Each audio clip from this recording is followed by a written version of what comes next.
ભરૂચમાં છેલ્લા 24 કલાક દરમિયાન 7 જેટલી બિનવારસી લાશ મળી આવી છે। ભરૂચ શહેરમાં વીતેલા 15 વર્ષમાં આવો બનાવ પ્રથમ વખત બનતા હાલ તો આ પ્રકરણ ચર્ચાનો વિષય બન્યો છે।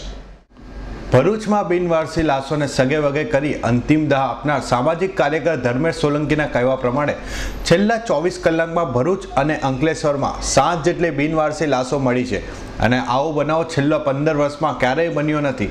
પહેલી વખત આટલી મોટી સંખ્યામાં બિનવારસી લાશો મળી આવી છે, જે ચર્ચાનો વિષય છે। ઉલ્લેખનીય છે કે ભરૂચ જિલ્લાનો જે રીતે ઔદ્યોગિક વિકાસ થઈ રહ્યો છે તેને લઈને રોજે રોજ અસંખ્ય માણસો રોજગારીની તલાશમાં આવે છે, જેના કારણે અકસ્માતમાં મોતને ભેટનારા આવા મજૂરોની ઓળખાણ થઈ શકતી નથી। છેલ્લા 15 વર્ષ ઉપરથી શાંતિવન સ્મશાન ગૃહની અંદર હું બિનવારસી શબ લાવવા લઈ જવા માટેનું કાર્ય કરું છું।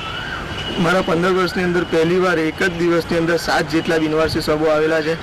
આ કુદરતી રીતે અવસાન પામેલા શબો છે। એની અંદર કોઈ પણ જાતનું શંકાસ્પદ કે કોઈ પણ રીતે કોઈ મારી નાખેલા કે એવા કોઈ પણ શબ નથી અને 7 જેટલા બોડી છે, એની અંદરથી 2 લેડીઝ અને 5 પુરુષોના મૃતદેહ છે।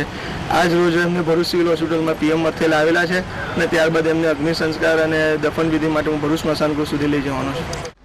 હાલ તો સામાજિક સંસ્થા દ્વારા આ તમામ લાશોની અગ્નિદાહ કરવાની તૈયારીઓ કરવામાં આવી રહી છે। અવી સૈયદનો રિપોર્ટ S9 ન્યૂઝ ભરૂચ।